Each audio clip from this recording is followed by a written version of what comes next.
My name is Hannah Judd, and I'm the mother of 12 children, and I'm sharing some of the tips and tricks for caring for a newborn, so that time period can be just as easy as possible and as enjoyable as possible for you and your family.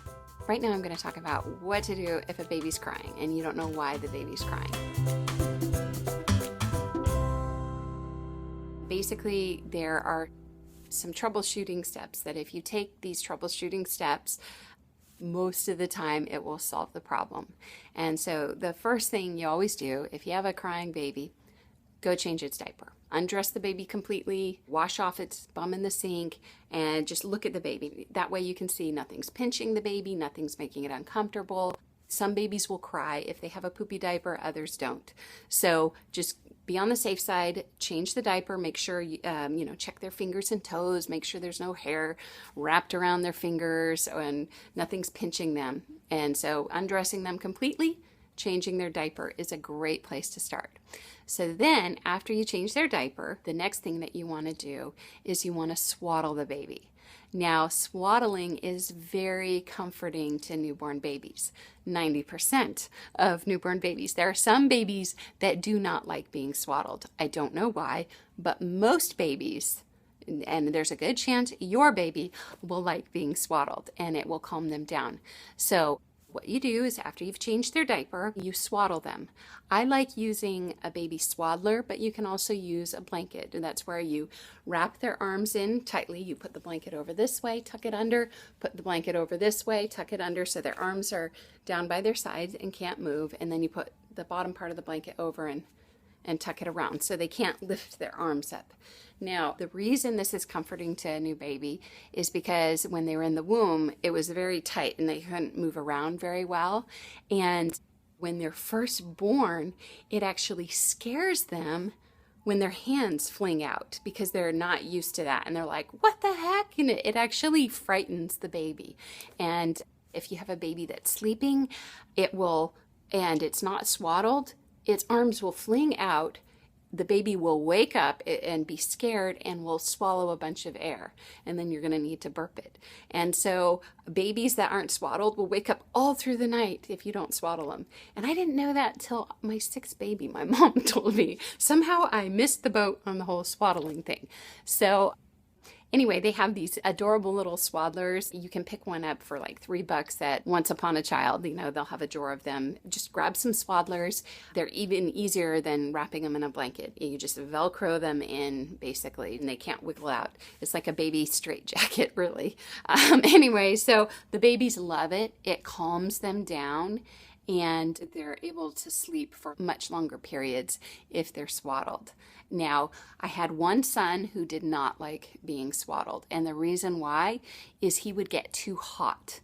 And he just ran hotter than everybody else. And I knew he was too hot because he would start sweating. And if I took his body temperature, it would be like 100 over 100 if I wrapped him in anything. So that little baby, he was my fattest baby. He only wanted to sleep in a diaper. He didn't want pajamas on. He didn't want a blanket on. He didn't want anything on, which is unusual for a newborn. But if you think they're too hot, you can just put a little thermometer under their armpit, test and see if they're too hot. You can actually just test and see if they're too hot. Anyway, so that can happen, but most of the time, babies love being swaddled. In fact, they pretty much live in their swaddler for the first month. And this isn't anything new. If you read the Bible, you read about how Mary and Joseph wrapped their baby in swaddling clothes. This has been around, this concept has been around since the beginning of time. Little babies like to be wrapped tightly. It makes them feel secure and calm, and they're able to sleep when they're swaddled. So very, very important. So change their diaper, then swaddle the baby. The next thing you want to do is try nursing the baby. Most of the time, the babies cry when they're hungry. And so you want to nurse the baby. And if the baby's not nursing well and they just keep screaming, the next thing you want to do is you want to burp the baby. And I have a video on 3 ways of burping the baby. And my favorite way is the lazy way of burping the baby, where you just stay lying down. And I teach that in another vlog, how to do that. And then if they're still crying after that point, there's 2 other common possibilities. 1, you're not producing enough milk. Like if you don't have any milk left and they're still crying, but they're still trying to nurse, chances are they're still hungry. And there's things you can do to increase your breast milk, but if you need them to calm down right away, you can of course supplement them if that's something you're comfortable with. When I had twins, I wasn't able to produce enough milk for both the babies, but I tried for the first month, and the babies were not sleeping through the night, and they were crying.